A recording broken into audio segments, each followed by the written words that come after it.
In a previous video, I've shown you that using the price times quantity equation is not always the best way to structure revenues. And the reason is because in a case interview, the more specific you get, the better. The more insightful you get, the better. And although price times quantity is always mathematically right, it's not always the most meaningful way to do it. In this video, I'm going to show you three alternative ways for you to structure revenues and break down revenues in your case interviews that are pretty common in cases and that might be more meaningful to your client and to your interviewer as well. It shows more business sense, it shows you're thinking about the problem. So first things first, the first thing I'll do is to show you when is the price times quantity framework applicable and when it's not. Actually, I'm going to show you when it's applicable and then all the other situations it is not. So usually people say, well, I'm going to break down revenues into quantity times price. And this is a great way to structure revenues if you're doing it for the right reasons, if you're doing it for the right type of company. Let me show you the underlying assumptions of this way to break down revenues. The first thing is, in the quantity side, this implies that the goal is to move or to sell more units of your product. And isn't that true for every business? Well, kind of, and we're gonna get into that. On the price side, it implies that you want to sell your products for more, as long as increasing the prices will not drop the quantity too much. So let me give you an example. If your goal is to maximize revenues for the iPhone business, this framework works well. And the reason is, on the quantity side, you want to sell more iPhones. That's your goal, right? You don't have anything else to say. And I'm talking strictly about the iPhone division. On the price side, you want to sell more expensive iPhones, either because you're pricing them higher or because you're doing an upsell, you're selling a more expensive model. For example, it could be a 256 gigabyte iPhone instead of the regular 128 gigabyte iPhone. It could be the iPhone X instead of the regular iPhone 8. And the reason this works is someone who goes to buy a cell phone, they either buy an iPhone or from another brand. So you want more people buying the iPhone. And if they're buying an iPhone, they're buying one of them. So you want to sell for a more expensive price. So that's the first revenue model. And it's not one of the three that I want to cover today, because this is the regular one. I call it the product-centric model. But there are other models. The second revenue model that I want to show you today is what I call the sales-centric model.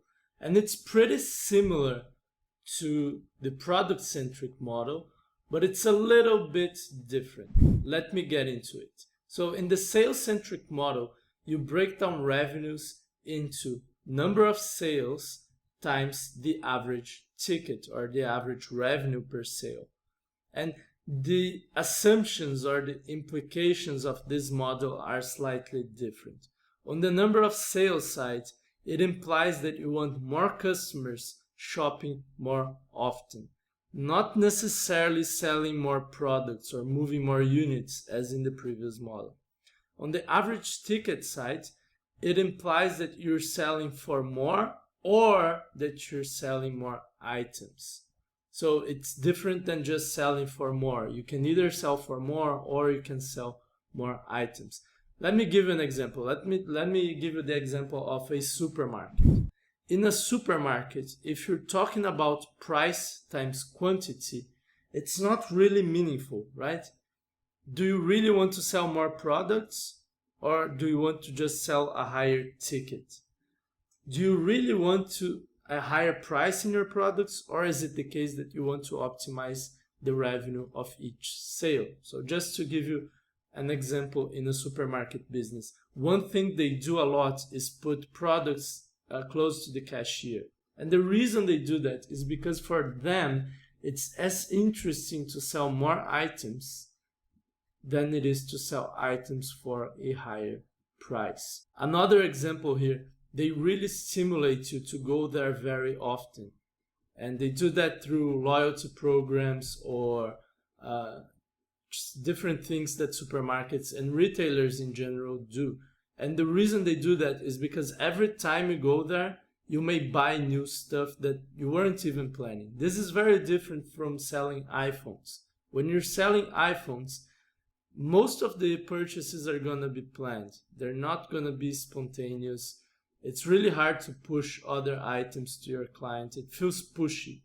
However, in a supermarket, if they have a good product portfolio, if they have more items, if they make you shop more often, you're likely to bring more revenues to them. So this is the sales-centric model.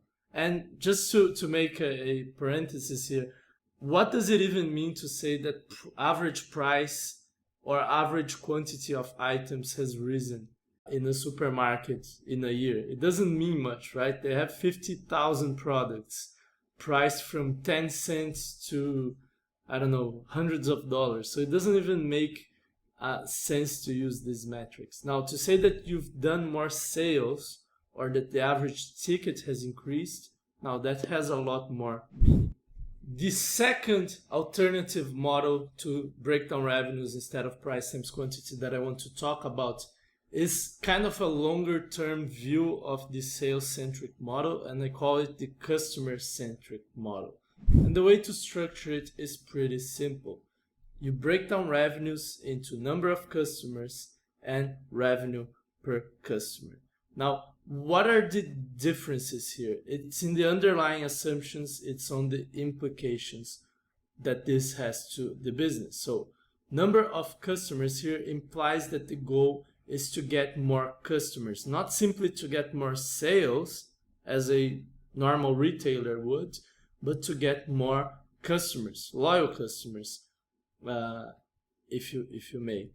In the revenue per customer side, it implies that you want to solve more of their needs so that you can get more revenue from that customer in the longer term. So a normal retailer, or not a normal supermarket, they want you to shop more in that specific sale, in that specific purchasing event.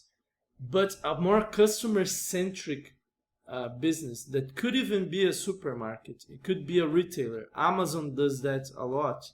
They want you to shop with them more often. They want you to spend more money with them in the long term. So Amazon doesn't really care if you're getting more items in each specific sale. I mean, they care a little bit, but they care more about the longer term. And that's why they develop different types of products. They developed the Kindle. They developed the Amazon Prime. They do their own publishing so that people can publish books that weren't going to be published so that you can buy those as well. So this is an example of a customer-centric company. Now, another one is Apple. I've talked about the iPhone, and the iPhone business is a product-centric business if you're talking about the iPhone strictly. But if you're talking about Apple in general, what they want is for each customer to become a fan. They want me to buy the iPhone, the MacBook, spend money on the Apple Store, subscribe to the iCloud, and so on. So whenever they develop a new product, they're thinking about the whole ecosystem of products so that their customers will love them. If you go to an Apple store, they won't try to push you products. They won't try to cross-sell too much. They'll try to offer a few products here and there, but they're more worried about your experience as a customer because they understand that their business is a longer-term relationship with you. Now, does this make sense to every business? No, it doesn't. Some businesses, they will thrive more in a more transactional approach. So, for example, a gas station in a highway. you're likely not gonna go there that often. You're likely not become a loyal customer. So they might as well take the transactional approach and try to sell more stuff, try to have a better product portfolio. So different businesses will think of their business in a different way. This brings us to the third revenue model that I want you to have in mind whenever you're gonna break down revenues. And that revenue model is what I call the subscription model. It's pretty similar to the customer-centric model, but it's a bit different. So let's see how it looks like. You break down revenues into number of customers and revenue per customer, and that's for subscription businesses basically. But then it's a bit different than a customer-centric company, because the number of customers is the number of customers from last year. You add the new customers that you get and you subtract the leaving customers. And here I'm talking about companies that have a subscription business model. It's different from Amazon, it's different from Apple.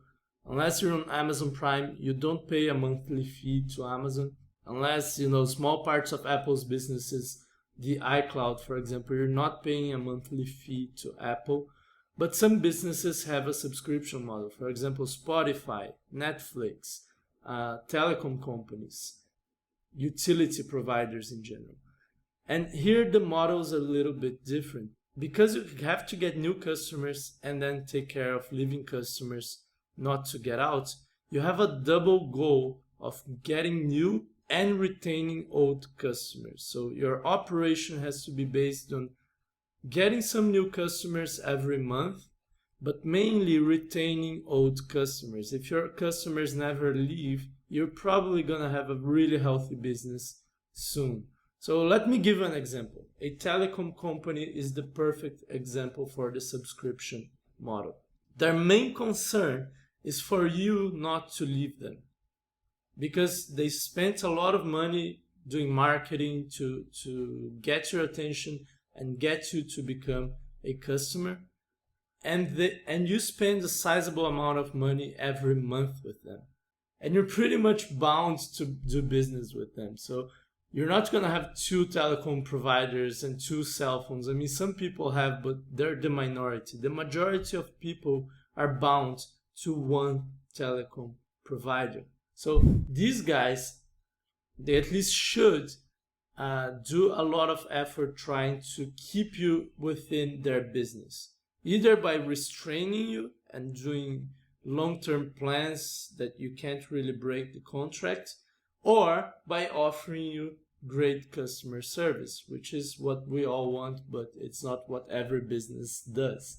So in the subscription model, your main concern is how to retain customers. Then you have secondary concerns of how to get new customers and how to make your current customers spend more. But that's not the primary concern. So just to give you another example, when Netflix does their strategy, they're not creating new products so that you can buy more from them. They're worried about keeping you within the Netflix ecosystem. So they do all these new movies, TV series that they won't charge anything more for you, because their main concern is to keep you on their platform, keep you on their recurring revenues, so they have a healthy business. So this is a slightly different way to see the business. It's the subscription model. It's slightly different from the customer-centric model, which, as I've said, it's slightly different from the sales-centric model, which is slightly different from the product-centered model. I made up these names. I don't know if they're official or not, but that's just to show you that you can break down revenues in different ways. Now, one thing to be aware about, there may be other models, and this is not an exhaustive list. So just to give you an example, a consulting firm, they may think of their revenues as number of projects times the average revenue or the average price of each project. Is this the same as price times quantity? Kind of. A website that does their revenues with advertising, they may think of their revenues as number of visitors times revenue per visitor. Now that's pretty different from trying to sell more products. You're trying to get more visitors. And The thing to see here is that all these models, all of these ways to break down revenue are mathematically right, but for each situation, one may be more meaningful than the other. So just to make an analogy here, when you have a physics problem, you can use Newtonian physics, you can use relativity, or you can use quantum physics. And they're all right, but depending on the situation, depending on the context, you're going to use a different law. So if you're talking about how fast will a bullet or a missile reach its target, you're going to pretty much think of Newtonian physics. If you're launching a spaceship to the space, then you should think about relativity. And if you're studying atoms and electrons, then you should use quantum physics. So they're all correct, but depending on the context, you want to use one or another. It's the same thing with these revenue models. They're all mathematically correct, but for each business, for each situation, you want to use one or the other. And sometimes you can use two of them and they're both correct. So if you have Amazon, you can think on a sales-centric model or a customer-centric model. It's gonna work both ways, and depending on the specifics of the situation, one may be slightly better than the other, but it doesn't really make a difference. The important thing is not to be too far from what the context of the situation suggests. So if you're talking about Amazon and you're using price times quantity, then it's not really meaningful at all. So you should use a different revenue model, a different breakdown for your revenues.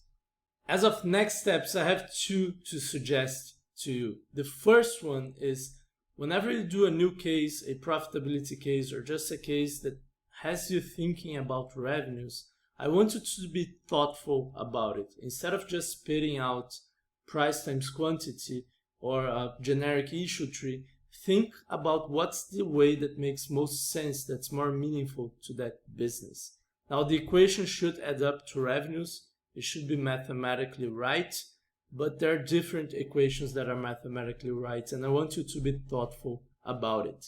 The second next step that I suggest you to do is to start noticing on your day-to-day life, whenever you interact with a business, how do they likely think about their revenues? Do they adopt a customer-centric view?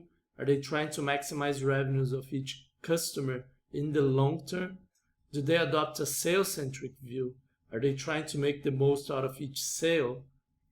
Do they adopt a product-centric view? Is it a subscription model, or is it something else that I haven't mentioned in this video? And I'm sure there are different companies out there operating in different ways and thinking about their revenues in different ways. So I suggest you to try to notice on your day-to-day life how different companies likely think about their revenues. Now, if you've liked this video, you're probably also gonna like the video that I made on the 5 tactics you can use to stand out in your profitability case. Actually, this video talks about a small part of that video, which is customizing the revenue side of your profitability cases. So check that video out. There are 5 useful tactics that you can immediately apply to your cases and that will make your interviewers see that you think like a consultant while solving your profitability cases. Also, if you've liked this video, hit the like button so YouTube knows that it's a good video and recommends it to other people going through their case interviews. It's gonna help me a lot. Subscribe to this channel if you wanna get more videos. Whenever I post them, I'm gonna post them at least once a week. And hit the alarm bell button if you wanna get notified at the moment that I post it. Also, share in the comments if you've been through a situation where you've used price times quantity or any generic framework that is generic but not specific to the situation of the case and that you got in trouble. I want to see if, and I know people get in trouble in their case interviews when they use generic frameworks. I want to see how did that work out for you, and also what you've done instead after watching this video. I hope you've liked it. I hope it was useful for you for your case interview preparation, and I'll see you in the next video.